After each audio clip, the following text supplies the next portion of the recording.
Tichatu karaa gubbaa dhaabbatee uffata guutuu baafatee paantii qofatu irratti hafee isi saniin osoo qaama dhiqataa jiru tokko dhufe. Wayitanni dhufee laalu namtichi uffata guutuu baafatee paantii qofaan qaama dhiqataa jira. Akkuma argeen silaa namni hikmaan nama gorsaami arrabaan gubbarraa gad dhiqe shaaworiin dhiqataa jiru sanirra arraba isaatu irra dhiqee fiyyu. Arraba isaa xiqqeen inni xiqqeesse baalage gowwaa nama safuun hin guddatin nama namummaan hin guddatin akkana dhiqatama yoo inni arrabaan irraa gadi dhiqe namtichi maal godhe paantii dura ofirraa qabullee gabbaasee amma hoo maal fiduu akkam ta'uu barbaaddee maal fiddade nama akkam ta'uu barbaaddee qajeelchee amma arraba xiqqeessaan qajeelfamee namni injiru obboleessoo sima fakkaata malee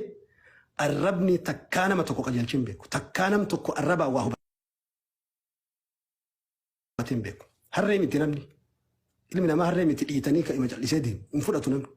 harreen yoo dhiittaa itti baay'ifte dhiitoo asii fuutee bakka itti awwala jalqaba harree oofuu jalqabda si deebifte harreenu. Kanaaf hikmaan bilchinaan bakka isaa san bu'i akka gaafa kaan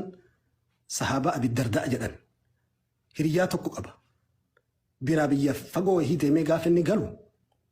isa barbaadee nama iyyaafate. Eessa jira saahibni kiyya hiriyaan kiyya tokko naan hiriyaa maaltu jira ka ati dhiiftee deemte qaata kararraa maqee kararraa dhabamee islaamummarraa bahe jedhanii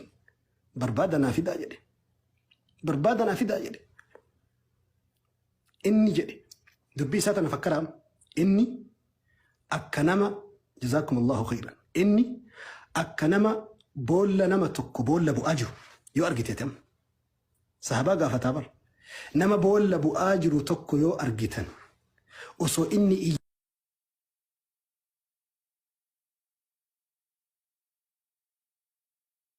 iyyaa jiru